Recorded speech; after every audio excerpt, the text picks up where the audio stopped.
네, 이번에는 21년 12월 월초 기준으로 해서 기아자동차 생산 납기 공지에 대해서 공유해 드리겠습니다. 이번에도 11월과 얼마나 차이 나는지 납기를 같이 비교해 볼게요. 네, 이렇게 납기표가 매달 초에 이렇게 나오는데요. 중간마다 조금 추가 공지 내용이 나올 때도 있고요. 이번에 K8도 추가 공지 내용이 좀 더 있긴 했거든요. 참고하시고요. 우선 모닝부터 훑어볼게요. 모닝은 11월, 12월 동일하게 9주, 10주 동일하게 나와 있고요. 레이 같은 경우도 9주, 10주 동일한 납기가 필요합니다. 여기에 좀 오타가 났는데요. 여기 전방 카메라 부족 이슈는 해당 사항이 아니니까 다음번에는 좀 더 세밀하게 기재하도록 하겠습니다.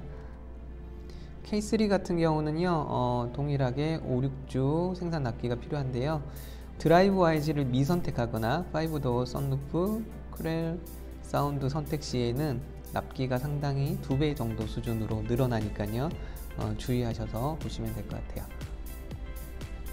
K5 같은 경우도 가솔린 같은 경우는 4개월, 11월, 12월 동일하고요. 1.6 가솔린도 4개월로 동일합니다. 하이브리드는 이제 4.5개월에서 12월에는 6개월로 상당히 많이 변동이 생겼고요.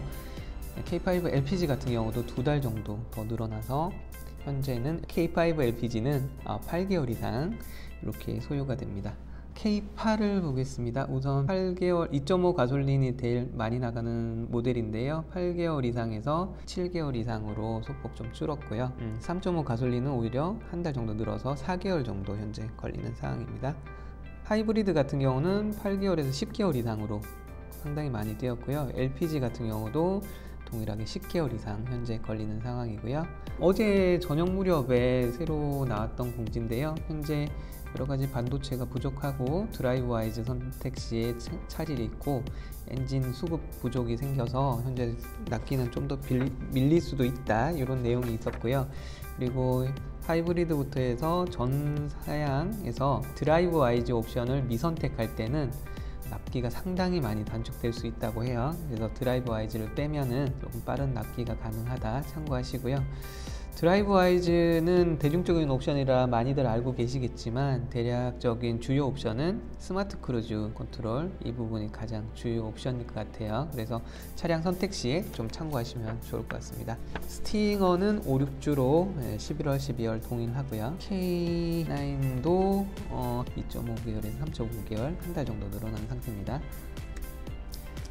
셀토스는 5개월 이상으로 11월, 12월 동일합니다. 니로 같은 경우는 현재 신형 모델 출시 예정으로 재고에 한해서만 가능하고요. 오늘 죄송해요. 오타가 많네요. 이거 빨리 안내를 해드리려고 만들다 보니까 현대차 내용과 좀 겹치는데요. 밑에 아산공장 이 부분은 죄송하지만 없는 걸로 기억해 주세요. 자, 니로 신형도 공개가 됐어요. 디자인이 조금 이쁘게 바뀌었네요. 이런 식으로 신형 니로가 나온다. 잠깐 구경하시고요. 자, EV6 같은 경우는 13개월 걸린대요. 더군다나 이렇게 오래 걸리는데도 불구하고 컨비니언스를 미정형 시나 요 그레이 색상을 선택할 땐 더 오래 걸릴 수도 있다고 하고요. 내년에 나오는 전기차 보조금 상황에 따라서 납기는 좀 변동성이 있다고 해요. 스포티지 가솔린 같은 경우도 한 달 정도 늘어서요. 현재는 12월에는 10개월 이상 보셔야 되고요. 하이브리드도 10개월 이상으로 한 달 정도 더 납기가 늘어났어요. 스포티지 디젤 같은 경우는 웬일인지 한 3개월 정도 단축이 돼서 4개월 정도 이상이면 된다고 하고요. 22년 1월부터 디젤 엔진이 성능이나 기타 큰 변동이 없겠지만 이렇게 하는 순간부터 차 가격이 조금 올라가요. 그래서 22년 1월부터는 차량 가격이 소폭 오를 수 있다, 이렇게 아시면 될 것 같아요. 소렌토 가솔린은 10개월로 동일하고요. 하이브리드는 13개월이라는 기록을 또 세우고 있네요. 소렌토 디젤 같은 경우도 한 2달 정도 늘어서요. 1개월 이상 필요하다고 하고요. 소렌토 같은 경우도 엔진 디젤 환경 규제 때문에 이번 달 말일부터 바뀔 예정이라고 합니다. 특이 이슈가 또 하나 있는데요.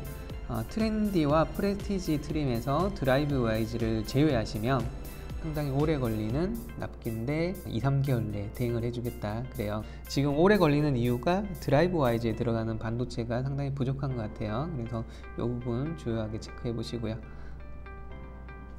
모하비 같은 경우는 6-7주로 동일하고요. 이것도 디젤 엔진 변경 이슈 있습니다. 카니발 가솔린은 1월에 7개월 걸렸던 차량이 현재는 8개월 이상으로 한 달 정도 더 오래 걸리고 있고요. 디젤도 이렇게 한 달 더 걸려서 현재는 8개월 이상 이렇게 보셔야 됩니다. 카니발 디젤도 차량가 소폭 올라갈 수 있다 참고하시고요.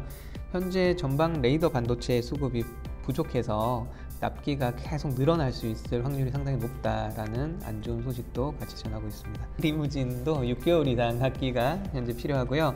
하이리무진 디젤 7인승 9인승은 4개월 정도 소요가 된다고 해요. 봉고3도 전기차 같은 경우는 10개월 이상, LPG도 5개월 이상 이렇게 되고요. 이 두 가지는 보조금이 같이 접해지는 거라서 보조금 상황에 따라서 납기가 변동될 수 있다고 합니다. 제일 많이 찾으시는 봉고 이제 트럭의 디젤 같은 경우는 현재 2달 정도 더 늘어서요. 10개월 이상으로 변동이 된 상태고 엔진 강화로 인해서 차량 가격이 소폭 바뀔 수 있다 이렇게 보시면 될 것 같고요. 지난번 현대자동차에서도 말씀드렸지만 뒤에 쪽유리가 있는 게 슈퍼캡, 없는 게 일반캡이라고 말씀드렸는데 기아자동차에서는 또 용어가 좀 틀려요. 그래서 뒤에 쪽유리가 있는 게 포터에서 슈퍼캡이라면 기아차에서는 킹캡이라고 불러요. 그래서 킹캡과 슈퍼캡이 동일하다 보시면 되고요. 뒤에 쪽유리가 없는 요 일반캡 같은 경우는 표준캡이라고 불러요. 그래서 표준캡이 일반캡이고 킹캡이 현대자동차의 슈퍼캡이다. 이 정도로 이해하시면 화물차를 접근하시는데 크게 무리가 없어 보이네요. 네, 그래서 현대자동차와 기아자동차 납기표를 이번 달 초 공지 내용을 공유 드렸습니다. 추가로 뭔가 공지가 나오게 되면 다시 한번 올려드리도록 할게요.